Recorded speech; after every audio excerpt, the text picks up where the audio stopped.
RPG a day, day 15, frame. Just like Banner yesterday, I'm still in the car. Can you believe it? 3 days. Sorry, a little segue there. Or a non sequitur? Whatever. Um, just like yesterday, when I read frame, I thought, picture frame. What am I going to talk about a picture frame in games? And I actually came up with some silly ideas or how to use it in a game setting, but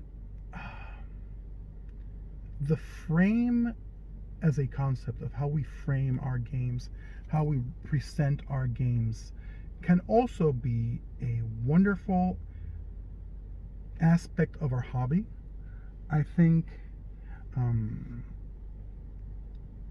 when you think of role-playing games, sometimes it becomes a cookie cutter expectation of who gamers are, the style of game they play, but each and every group can frame the RPG experience to their own liking, and it can become a very unique experience.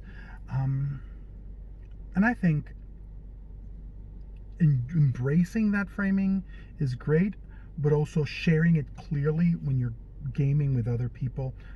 Let me say it like this. You frame, as a game master, for example, I'm speaking in my context. As a game master, you frame your adventures and your campaigns in a way that you enjoy running them, and that's fine. As game masters, we're another player at the table, and I mean another player of the game, not a player character. And we need to have fun, so we have our style, our expectations, and we frame it a certain way, and we should be clear about it when we're playing with new people.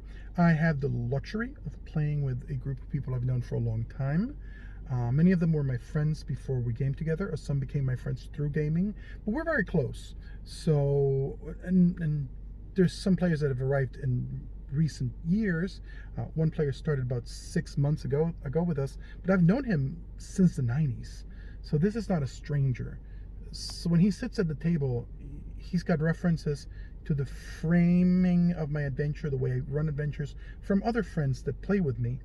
But if I sit down with strangers, I don't, and I have to be clear about it and respect that, and also be clear about expectations, but also be willing to change my frame of reference, to change and adapt the way I run my game to the people that sit at my table. That's a lesson I've learned the hard way through the years. I used to be very story driven. I like to write out my campaigns, my adventures, be a little railroady, and the adventure was going this way no matter what they did. And I've changed. I've learned to. I'm sorry. Oh, hit the camera. I'll try to edit that. No, I won't.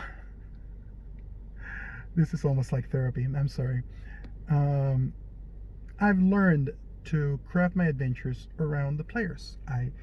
Around their characters and what makes them important, not the story I want to tell.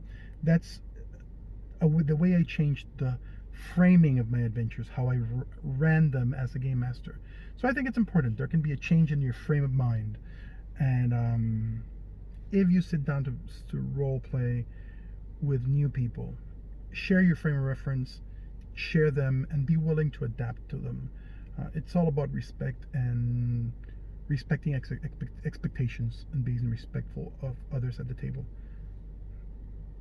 I think I've rambled long enough, and I hope it's useful and meaningful in some way. I know the framing in the car is a little off, but I'm recording between all the things I've got to do, and I've got to make the most of the time I've got. So I'll see you tomorrow. Day 15 addendum. I almost forgot this when I said goodbye. Very quickly, I wrote a post in Stargazer's World, the blog of my good friend Michael Wolf. I hadn't written there in about a year, and the last post was about RPG a Day 2019, so you can imagine it's been a while.